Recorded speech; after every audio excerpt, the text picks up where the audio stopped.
Aaron Judge or Shohei Ohtani? This is the great debate. The AL, American League MVP in Major League Baseball.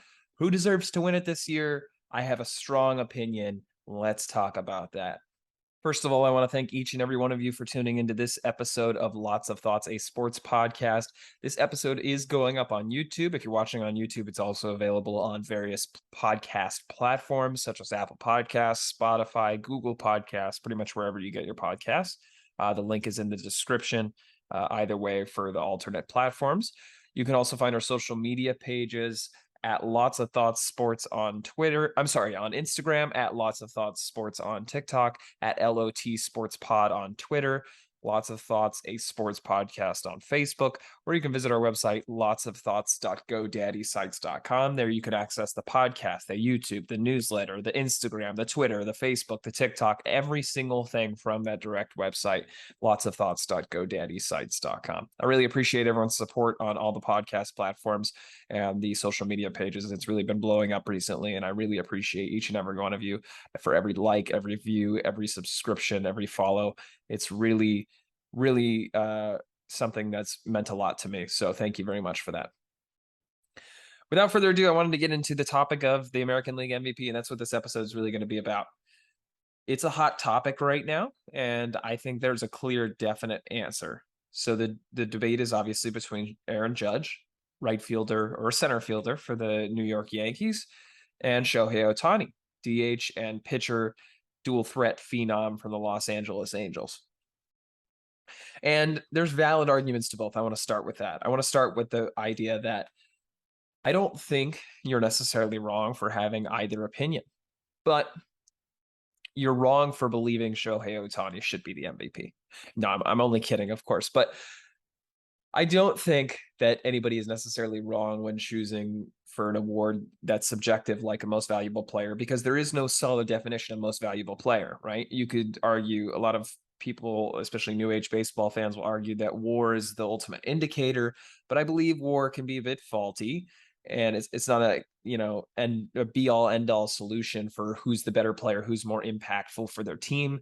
Some more traditional baseball fans really care about value when it comes to how good your team is doing as a whole, and I think there's definitely more value to that argument. See what I did there? More value to that argument in other sports, especially like basketball, where one player can have such a positive or negative effect on how a team does, just because they're, like, for example, LeBron James or Steph Curry is handling the ball on every single play. So they're really going to, well, every single play they're on the court for, right? For 40 minutes a game, maybe. They're touching the ball on every single play. They are affecting play on both ends of the court. But baseball is a different story. Baseball, you have, for example, Aaron Judge bats second or third occasionally, first occasionally in the lineup. Let's say he bats second for the majority of the year. He plays center field for the majority of the year.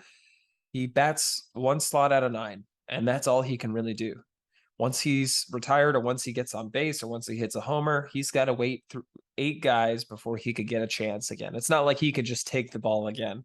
And so that makes baseball a little bit different, especially when it comes to an MVP debate. But I want to get into the bare bones of it. So first of all, I want to address the bad team argument, right? You see a lot of people say, well, Shohei Ohtani couldn't be that valuable. The Angels are awful.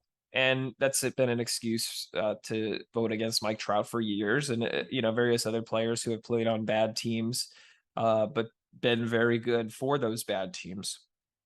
And I really don't believe in that argument. I think if you have a bad team, there is always a lower level, right? The worst teams in baseball win 60 games. The best teams in baseball lose 60 games. And out of 160, you have a 40-game spread between the best teams in baseball and the worst teams in baseball. And because it's so close like that, you don't see these giant spreads from 14 and 2, or I should say 14 and 3 to 2 and 15 like you do in football. Since there's not such a big spread between the best team and the worst team, and any team is in any game on any given day having a chance to win, you have a system where a team could always be worse, right? No matter how bad a team may seem, they could always be worse if they lost their best player. The A's, for example, are probably one of the worst teams in baseball. But if you take Sean Murphy away, if you take Shea Langoliers away, if you take whoever else is left over there away, Ramon Laureano, whatever scraps are left over, Paul Blackburn. If you take them away from the A's, they're going to be worse because they're better than a replacement player coming up from AAA. And that's what the stat, aims to evaluate. It aims to solve the wins above replacement, how much a player is contributing to their team, how many wins they're contributing to their team above the replacement level of a veteran signing or a AAA call-up. And so I think the notion that Ohtani shouldn't have a chance because the Angels are bad is a poor one, because they could be worse. I'm not sure. I don't have the standings in front of me, but I can pull them up real quick. Wherever the Angels are at, they're not in last place in their division. I know that for sure because the A's are. And they're actually ahead of the Rangers by half a game at this moment. They're 60-77. 438 winning percentage on the season. So worse in the American League right now are the Royals at 406, the Tigers at 380, the Rangers at 434, and the A's are the worst team in the AL at 365. And then in the National League, let me pull that up. Worse than 438. We have the Marlins at 407, the Nationals at 350, the Reds at 403, the Cubs at 419, the Pirates at 368, and the Rockies at 428. So a whole host of teams worse than the Angels, and you could see that they could be worse. They could be where those teams are, even worse, right? If they didn't have Ohtani, they'd significantly take a down step both in the pitching department and in the position player and hitting department. So I don't think that's a valid argument for why Shohei Ohtani should or shouldn't win the MVP. On the other side, the Yankees have been slumping recently, right? Judge has been carrying the team in large part due to his massive amounts of power, his incredible defense, and his leadership. But, in terms of the tangible benefits, he's really been carrying the offense. And the Yankees have been struggling. So you can make the same argument, I think. Well, if Ohtani shouldn't win because the Angels have been awful all year, Judge wouldn't be valuable as well because he's allowed his team to be this bad in the second half. I just don't find that to be a good statistical reason, a good logical reason why either player shouldn't win the MVP. Now, into more of the statistical side, I wanted to take a deeper dive into where each player stands. I'm recording this just almost 1 a.m. on September 8th on Eastern Standard Time. So the Yankees have finished playing today, and I believe the statistics are updated. Let me see. I don't see where it says where this was updated.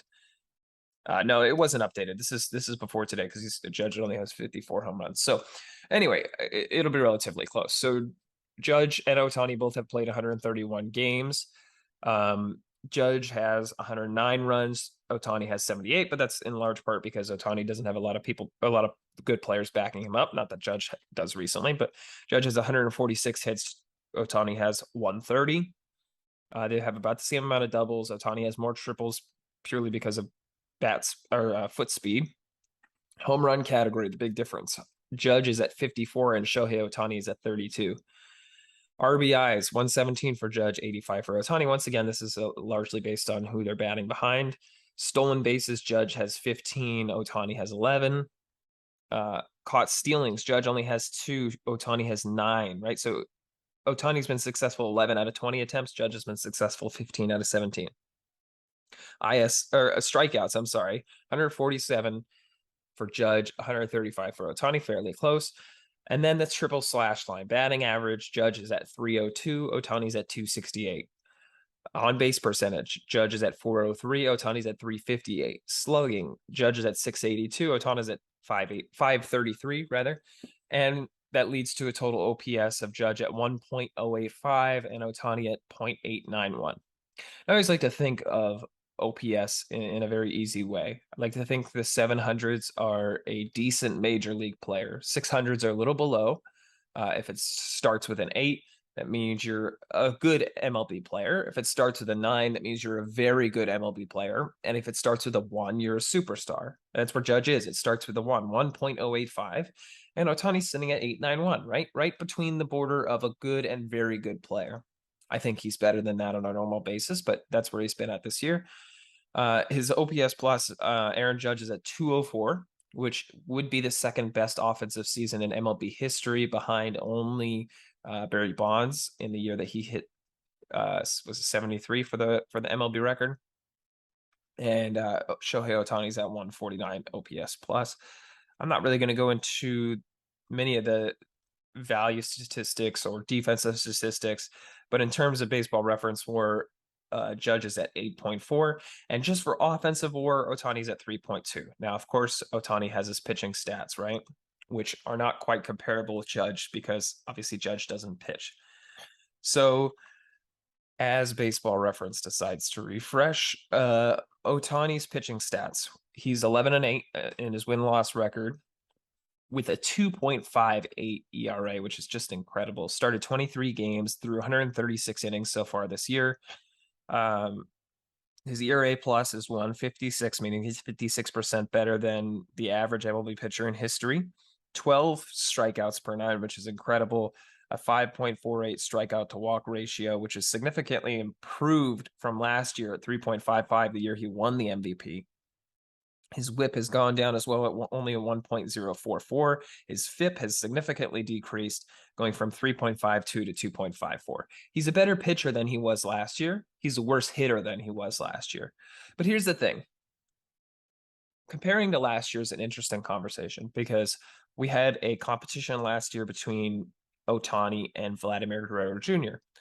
And Vladimir Guerrero Jr. is a bad defender, in my opinion, and the statistics opinion as well. But when you compare Ohtani to Vladdy, who also played all of his home games in a AAA stadium because the Blue Jays couldn't go into Toronto. They had to play him in Buffalo. Or I'm sorry, AA stadium. The offensive statistics that Vladdy was able to put up felt a lot less significant. Now, there's always going to be statistical analysis for who's an MVP, but narratives play a big part in it. And I think that really hurt Vladimir Guerrero Jr. And Ohtani finally putting together both his best hitting season and best pitching season last year in one season really drove home the point. He may be a similar player this year, but Judge is not. Judge has significantly improved all numbers. He's having a better season than he's had. The only one close was his rookie year, and he's already passed every major statistic he had his rookie year. Every hitting statistic Judge leads in. In WAR, he leads in. Judge's elite defense really is something that's underrated, both in center field and right field, and something that I don't think has been paid attention to a lot by modern, or I should say mainstream media, is the stolen base numbers that I gave. Judge has 15 right now. He's actually has 16 because he stole another one today. He has a very good chance of hitting 60-20. He would be the first MLB player in history to hit 60-20. And that would be in the same year he's hitting right around 300. That's just incredible. You don't see many players in today's day and age in baseball hit 300 in batting average. That's a kind of an older school statistic that has been depopularized among new generations, but he's going to hit 300. What I find interesting is I think I've talked about enough about who I think deserves the MVP. What I think I want to look forward to is whether Judge is going to break Roger Maris's American League record, his of course his Yankee record of 61 home runs that he set in 1961, which also happens to be 61 years ago. There's something for you.